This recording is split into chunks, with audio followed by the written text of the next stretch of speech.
শুভরাত্রি বন্ধুরা, আজকের বিশেষ খবরগুলি হল: পৌষ সংক্রান্তির আগে শীতের অনেকটা কমল তাপমাত্রা, রাজ্যকে নিশানা শুভেন্দুর।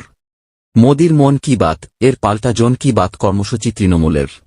2 সপ্তাহ পরে সুপ্রিম কোর্টে শুনানি। শিশু হত্যাকাণ্ডে নয়া মোড়, খুন করিনি বলছেন সূচনা মানতে নারাজ পুলিশ। নাইট্রোজেন গ্যাস দ্বারা মৃত্যুদণ্ড। রেশন ধর্মঘট প্রত্যাহার, হবে সংসদ অভিযান। তাহলে বিস্তারিত খবরে যাবার আগে ভিডিওটিকে লাইক করে চ্যানেলটি সাবস্ক্রাইব করে রাখবেন। অবশেষে হাসি ফুটল শীতপ্রেমীদের মুখে। পৌষ সংক্রান্তির আগে কলকাতার তাপমাত্রা নামল 14 ডিগ্রির ঘরে। জেলার পাশাপাশি শহর জুড়েও শীতের আমেজ। পথঘাট মুড়েছে কুয়াশায়। শুক্রবার সকালে এক ধাক্কায় বদলেছে আবহাওয়া। তাপমাত্রা কমেছে বেশ খানিকটা। আগামী 2 দিন আরও কমবে তাপমাত্রা। পারদপতন হলেও পৌষ সংক্রান্তি অর্থাৎ মকর স্নানের দিনে হাড় কাঁপানো শীত উপভোগ করতে পারবে না রাজ্যবাসী। ফলে শীতপ্রেমীদের খানিকটা হতাশ হতেই হবে। হাওয়া অফিস সূত্রে খবর, বুধবার থেকে আবহাওয়া বদলাবে। তাপমাত্রা ধীরে ধীরে বাড়তে শুরু করবে। বৃহস্পতিবার ও শুক্রবার দক্ষিণবঙ্গের জেলাগুলোতে খুব হালকা বৃষ্টির সামান্য সম্ভাবনা। আবহাওয়া দপ্তর সূত্রে খবর, দার্জিলিংয়ে হালকা বৃষ্টির সামান্য সম্ভাবনা সোমবার থেকে বুধবারের মধ্যে। পশ্চিমী ঝঞ্ঝার প্রভাবে ফের বৃষ্টির আশঙ্কা দার্জিলিংয়ে। সিকিমে বৃষ্টি ও তুষারপাতের প্রভাব পড়বে দার্জিলিংয়ের পার্বত্য এলাকায়। ঘন কুয়াশার সতর্কতা উত্তরবঙ্গের বেশ কয়েকটি জেলায়। হালকা থেকে মাঝারি কুয়াশা থাকবে দার্জিলিং কালিম্পংয়ে। মাঝারি থেকে ঘন কুয়াশার দাপট থাকবে আলিপুরদুয়ার, কোচবিহার ও জলপাইগুড়ি জেলায়। ঘন কুয়াশার সতর্কতা মালদহ, উত্তর ও দক্ষিণ দিনাজপুরে সবথেকে বেশি। 15 জানুয়ারি মাঘের শুরুতেই বর্ষার বিদায় পর্ব শুরু হবে দক্ষিণ ভারত থেকে। আরও একটি পশ্চিমী ঝঞ্ঝা 16 জানুয়ারি মঙ্গলবার ঢুকবে উত্তর পশ্চিম ভারতে। শুভেন্দু অধিকারী লিখেছেন, পরিবর্তে তারা মদ বিক্রি এবং দেশীয় মদ তৈরি করে এবং সস্তা দামে লোকেদের কাছে উপলব্ধ করার মাধ্যমে রাজস্ব আয়ের দিকে মনোনিবেশ করে। সাংস্কৃতিক ইভেন্টগুলি শিক্ষার্থীদের সামগ্রিক বিকাশের পথ প্রশস্ত করতে সহায়ক, কারণ তারা যুবকদের তাদের সৃজনশীল সম্ভাবনা অন্বেষণ করার সুযোগ দেয়, যা ঐতিহ্যগত একাডেমিক পদ্ধতির পরিপূরক।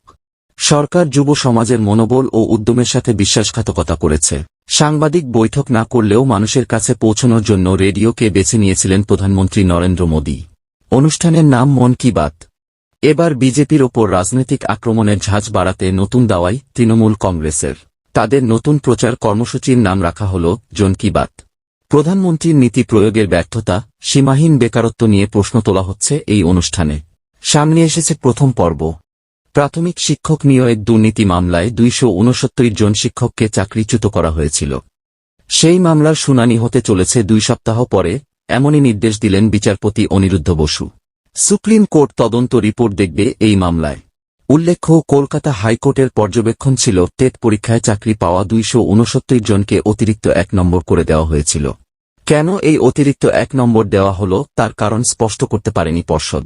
গোয়ার 4 বছরের শিশুর হত্যাকাণ্ডে নয়া মোড়। মৃতের মা সূচনা শেঠের দাবি, সে ছেলেকে খুন করেনি।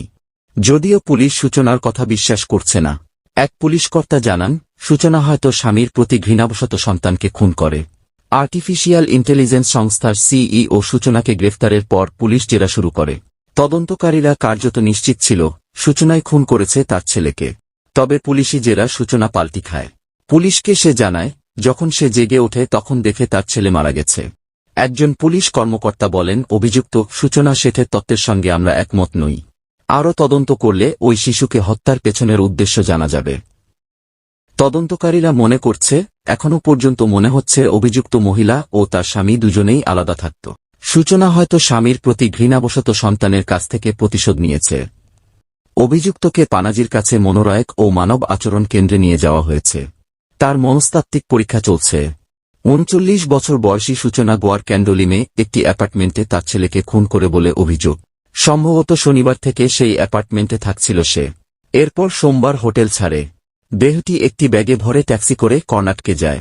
সোমবার রাতে কর্ণাটকের চিত্রদুর্গা থেকে তাকে গ্রেফতার করে মঙ্গলবার গোয়ায় আনা হয়। সূচনা এখনও পুলিশ হেফাজতে রয়েছে। নতুন বছরের দ্বিতীয় দিন থেকেই দেশজুড়ে অনির্দিষ্টকালের জন্য শুরু করেছিল all India fair price shop owners federation. ধর্মঘটের ফলে গোটা দেশে 5,38,000 রেশন দোকান বন্ধ হয়ে যায়।